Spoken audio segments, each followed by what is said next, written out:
Capital News tonight. President Dr. Samia Suluhu Hassan launches the Personal Data Protection Commission.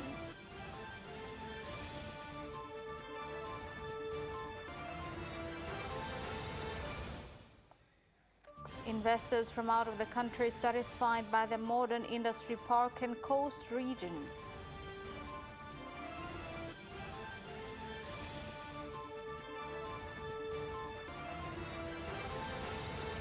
And in sports news, Tanzania to host 2024 East Africa Netball Championships from 11th of May.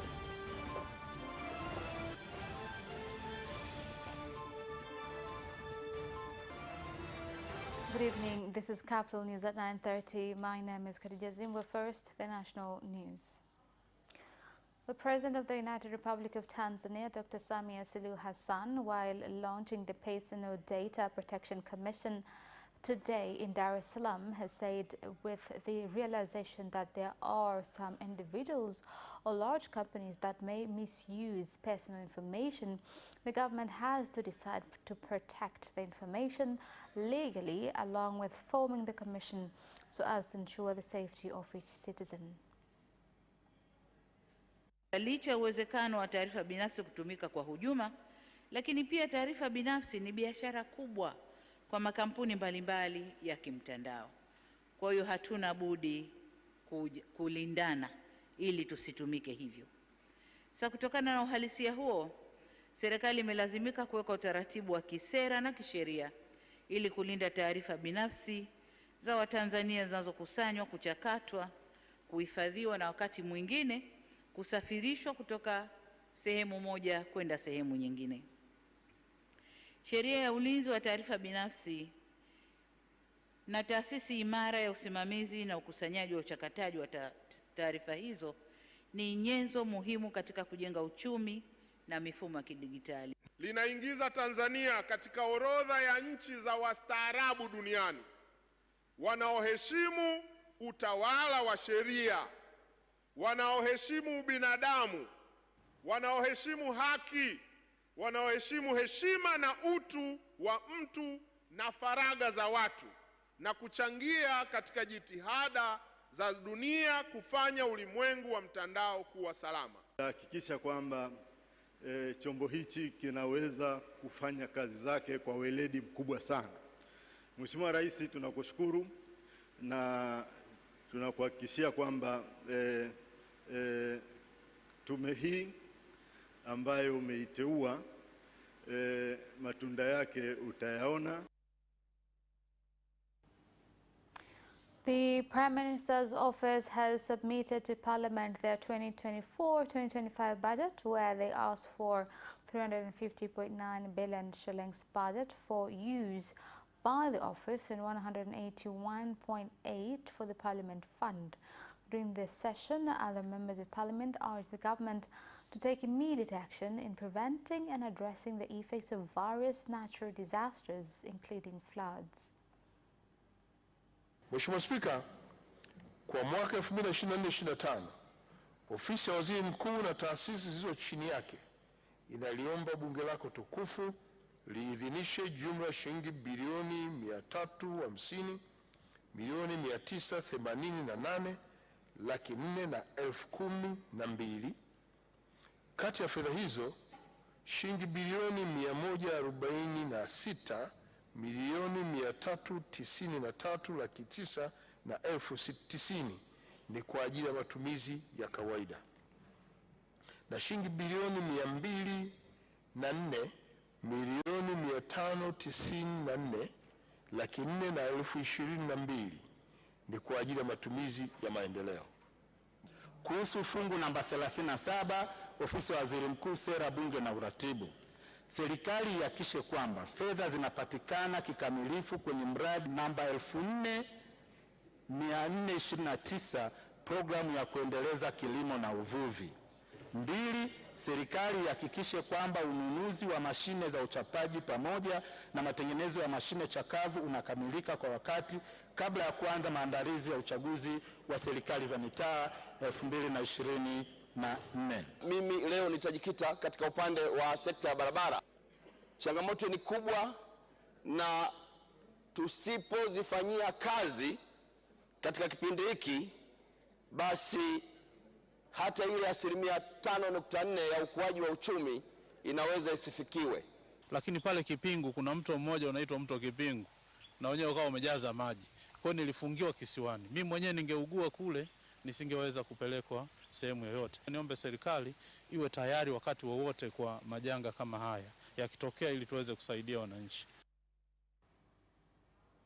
Now, 544 passengers that were traveling by train from Makambako in Njombe region to Mlimba and Ifakara were stranded for 48 hours at Lumumwe village, Kamwene at Mlimba Council, Kilombero district, Morogoro region, following destruction of railway infrastructure due to ongoing rains in the area, with army forces forced to use a helicopter and truck maintenance machines to get them out.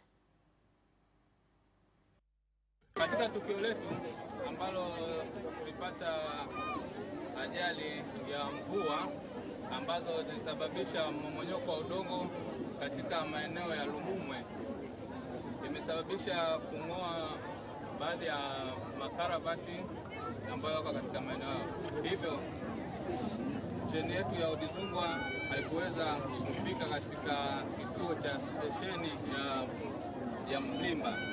Tulipata taarifa ya jukumu hili ambalo limetokea, tatizo lilitokea kwenye safari ya treni. Tukaja kwa haraka, tukapata maelekezo ya kuja kusaidia kurescue ambao wamekwama kutokana na maporomoko ya udongo. Hiyo tumefika kwa wakati, tumeweza kuwaokoa baadhi ya abiria kwa helikopta, wengine kwa kiberenge.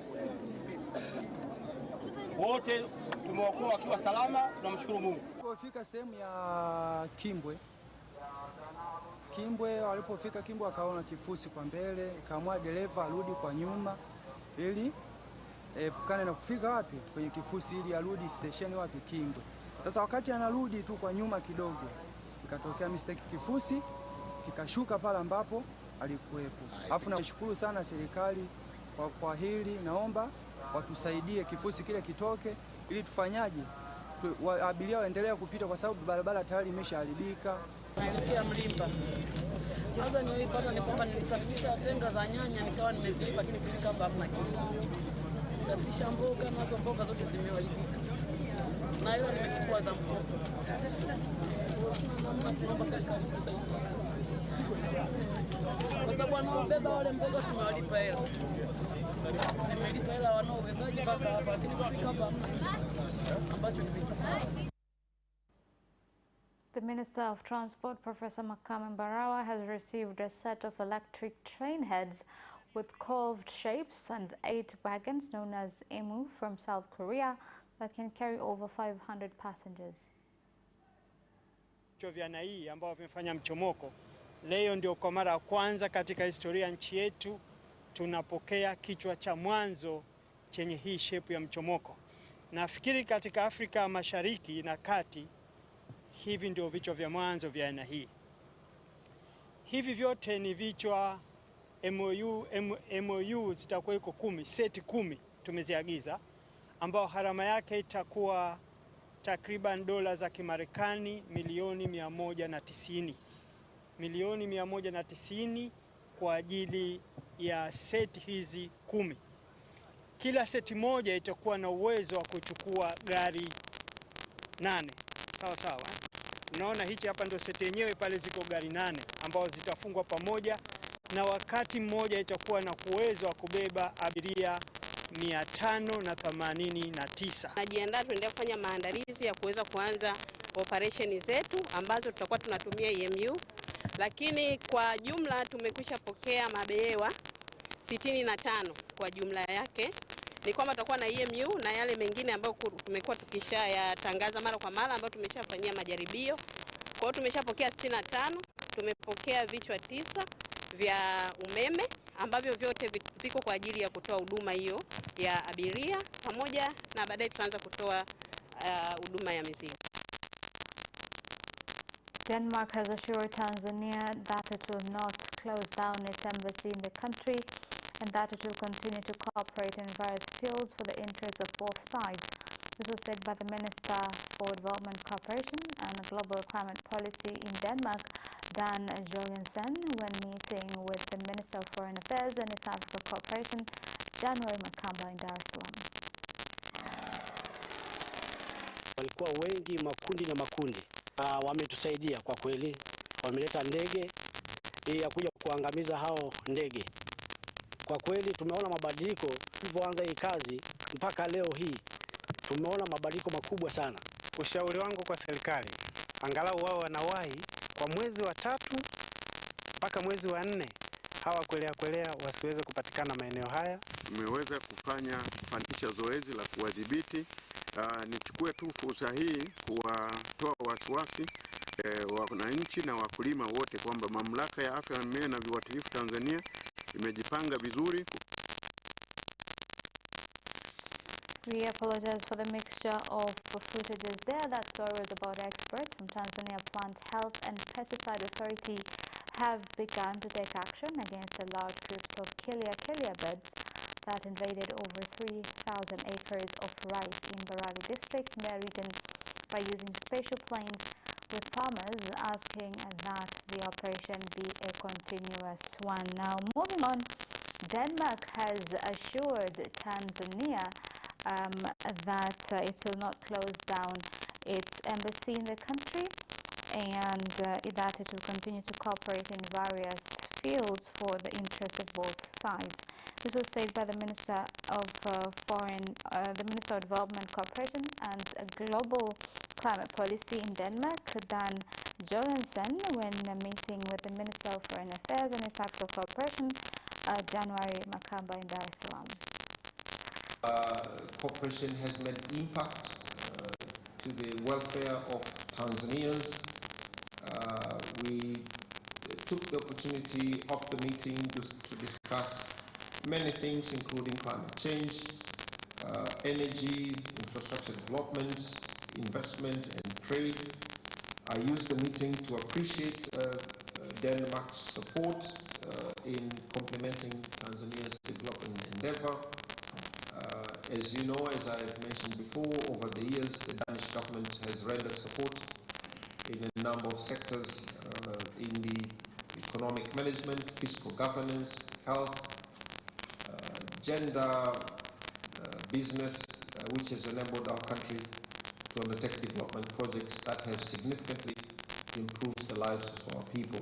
But unfortunately, a few years back, there was a decision made to phase down our engagement in Tanzania and close our embassy.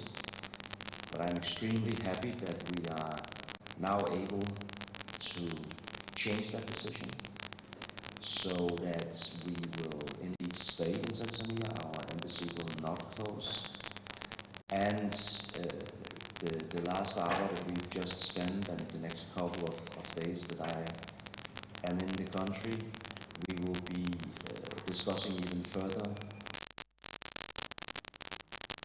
Tanzania has started to benefit from a new modern scientific technology to reduce production costs in various sectors, including agriculture, livestock keeping, processing and production of goods. We are implementing a Ubiquitous project that focus on the collaboration between Africa and the Europe innovation ecosystem. The purpose is to address the challenges that are facing most of African countries, especially the youth who are, most of them they are graduating without employment. So we are addressing issues relating to skill set, that there had been a complaint that there is a mismatch between the skill set that are required in the industry and those which are being generated at the knowledge institutions. For this training is a part of capacity building, where trainers of TOT are receiving additional training on how they can facilitate their training in their respective tech hubs across Africa. Because this one is a training in which about 36 countries are participating and collaborating to build an even a wider ecosystem of Internet of Things and its utilization. Here in Tanzania, for instance, we have got some products which have been developed by our young generation. And these products are now helping a lot in the areas of agriculture, especially in irrigation, and of course in poultry farming, and also in the sector of health and education. This week, NATO marks its 75th anniversary. The military alliance was formed in the wake of World War II and now has 32 members. The organization faces multiple challenges, yet its advocates say it remains as important as ever for the security of its member states. For more, let's hear from our DW correspondent Arthur Sullivan, who joins us from Berlin. Arthur, NATO is now 75. What is the significance of the milestone, and is it doing anything to mark it? Well, NATO itself certainly regards it as a big milestone, and it is marking it twice actually. So first in Brussels in Belgium this week, and then there will be a much larger event to mark it in Washington DC in the USA in July. Now the event this week in Brussels is a 2-day summit of foreign ministers from all 32 member states, and tomorrow is actually the 75th anniversary, so that's April 4th, 1949, when the North Atlantic Treaty Organization, that's what NATO stands for, was officially founded on the basis of the North Atlantic Treaty. And that was the original defence pact involving the US, Canada, and then 10 original European members. As for this week's celebration, so the US president of the time was Harry Truman. He was a big driver of NATO, and a statue of Truman has actually been brought over from the US to Brussels for this occasion. So there is a degree of ceremony involved. It's now been installed at the residence of the US ambassador to NATO in Brussels. And for NATO, it's a moment they want to mark given the current context, and that's the war in Ukraine. Because after all, NATO was founded largely as a way of dealing with and providing defence against the Soviet Union. And the event in July will be a much bigger one, which will reflect NATO's desire to show that the organisation is strong and is proud, and that will be a very closely watched gathering. There are many who argue that the war in Ukraine has made NATO more relevant than it has been for many years. Is this true?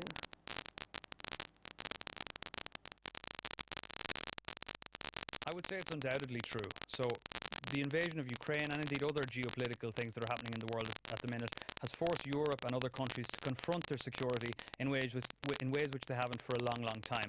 And what we need to remember is that even though the US is by far the biggest financial funder of NATO, 30 of the 32 members are European. So NATO really is a European alliance fundamentally.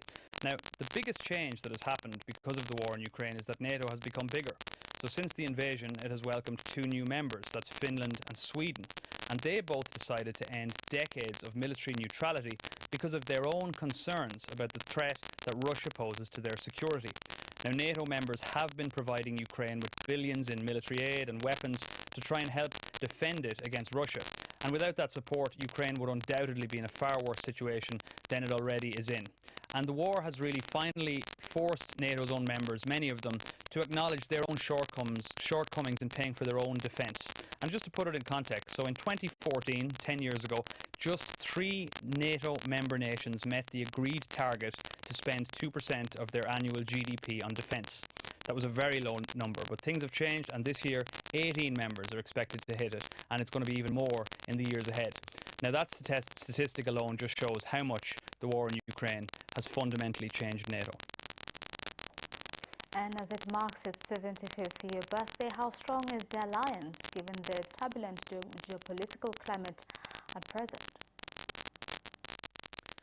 Well, it's undoubtedly the case that the war in Ukraine has made NATO more relevant than it has been for many, many years.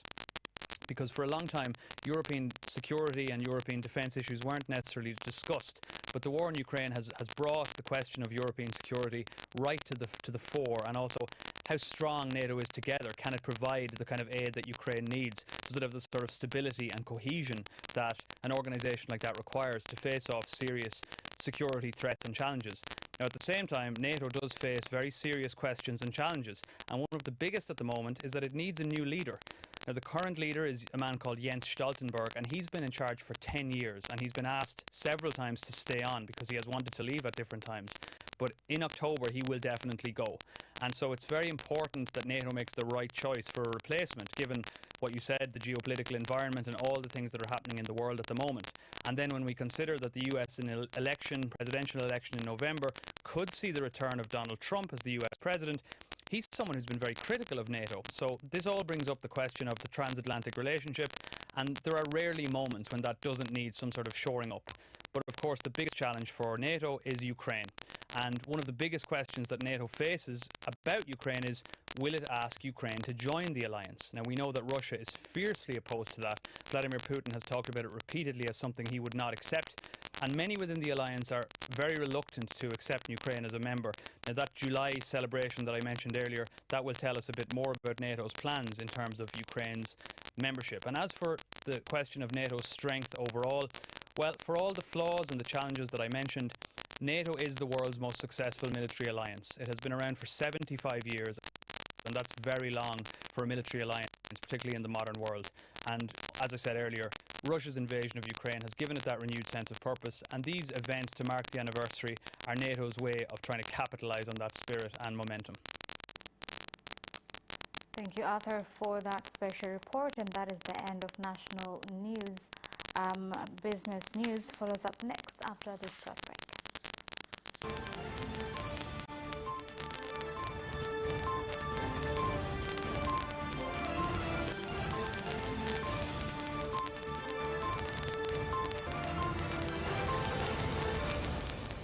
Welcome back, and in business news tonight, over 80 investors from various countries have expressed satisfaction on the pace of investment at Kongani Modern Industry Park in Coast Region that was set aside for investment opportunities including gas, energy and livestock, where they advise for more investment on the road, electricity and water infrastructure.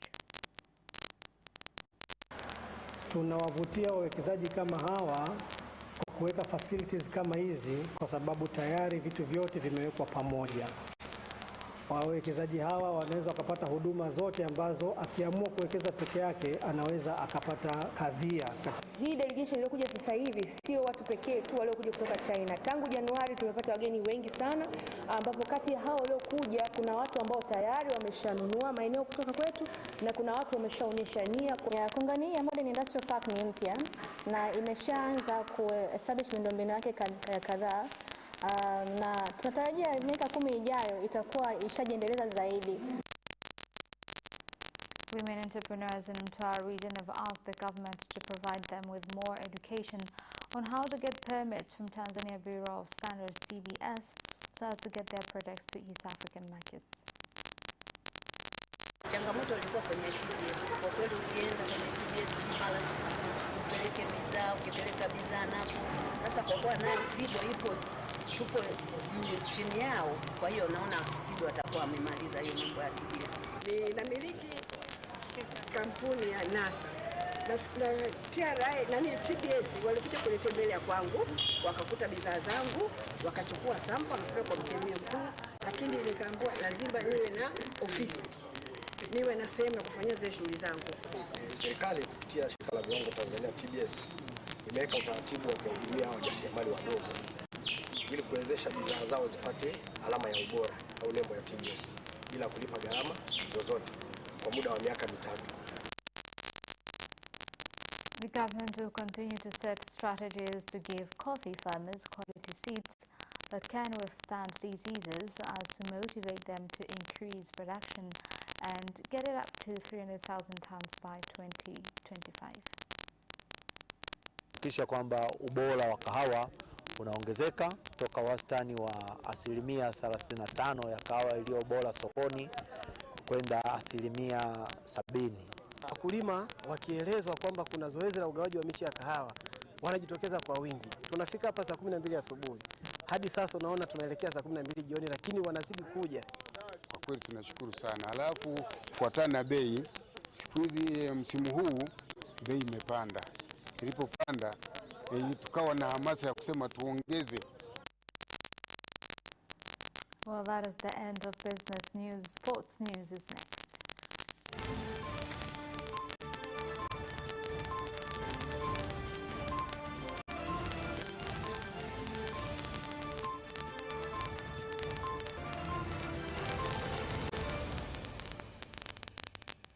Welcome back, and in sports news tonight. Teams from 7 East African countries are expected to compete in East Africa Netball Championships, scheduled to begin on 11th May in Tanzania, with the fields mentioned as a challenge to preparations for the tournament. Balia ya kwanza tulitaka tufanyie pale nje, lakini kwa hali ya hewa ya sasa hivi italeta usumbufu. Tunafikiria kwenda kuomba Don Bosco, ambapo tumepeleka barua, tunasubiri majibu, na kama hapo hatutapata basi tutaenda option ya tatu ambayo itakuwa ni Kibaha. Tumeweka option ya tatu Kibaha kwa sababu timu zinavyokuja nyingi, kuzipeleka Kibaha kila siku inakuwa ni gharama nyingine. Ndio maana tulikuwa tunapendelea tungepata kwa hapa mjini, ambapo watu wakikaa hoteli na rahisi mzunguko wa mjini. Kibaha hatuwezi kupata timu kama hizo, tukiangalia ni karibu timu 20, na kuziweka Kibaha mazingira nafikiri hasa hoteli vinaweza visitosheleze. Boxer Ramadhan Shauri and Habib Pengo are set to throw down against each other in Morogoro on April 11th this year at Abu, where the main fight will be between Twaha Kidugu and Harpreet Singh from India. Kwa ningependa kuambia mashabiki wale wa ngumi kwa Ramadhan Shauri wategemee kinachokuja ni fulani, maana yake ni ushindi. Kwa hiyo Habib Pengo ajiandae na afanye mazoezi. Asipofanya mazoezi na kujiandaa, asiye akamlalamikia Mungu akamkufuru Mungu. Hapana, ni mazoezi, mambo mengine yanafuata. Hakuna kitu chochote zaidi ya mazoezi. Ni hilo tu kwangu. Pengo game Muhammad Mongo na Mandongo ni game moja ngumu sana, lakini naamini mada kufanya masala anaweza kapotea. Kama anacheza mchezo wake ambao anaochezaga. Piga nikupige kwa Mandonga, mada anaweza kakaa. Tena anaweza sije salama, anaweza kapigwa mtu kayo. Kwa hiyo mimi kwa upande mwingine nampa moja kama nampa nani Mandonga anaweza kashinda. Ni Mandonga kichwa panzi. Wanasema tu hivyo, mtu yote akipiga ngumi ya kichwa lazima ubongo ucheze, anawahi kulewa. Well, Tanzania Cricket Association has started a program to hold special competitions to find 24 youth that will make up the under-19 national women's cricket team, which will represent the country in the World Cup qualifiers in Rwanda. Umeanza vizuri. Jana tumecheza, namshukuru Mungu tumefanikiwa kucheza mechi 2. So leo ilikuwa bado kidogo tumalize mechi moja. Mvua kidogo imetukatisha, lakini tumeanza vizuri na mambo yanaenda sawa kabisa. Unasaidia watu, kama mimi sikutegemea kama nitakuja kupanda ndege, sikutegemea kama nitakuja kushika laki huko. Hela ni kubwa kwa sababu nilikuwa nategemea napewa hela mama buku labda jero, lakini cricket imenisaidia, nimepanda ndege, nimesaidia maisha yangu kama school fees. Saa nyingine sina hela, nilikuwa natoa mwenyewe, namsaidia mamangu, nimesaidia vitu vingi na kujuana na watu nje ya nchi na hapa ndani kama nilivyoona wengine kwa siwajui. Sioni pia kuenda mikoa mingine. Nilikuwa sina ndugu Arusha, lakini nimeenda Arusha, nilipaona Morogoro kwa ajili ya cricket imenipeleka. Well, that's sports item and the news bulletin for tonight. My name is Capitaldigitaltz.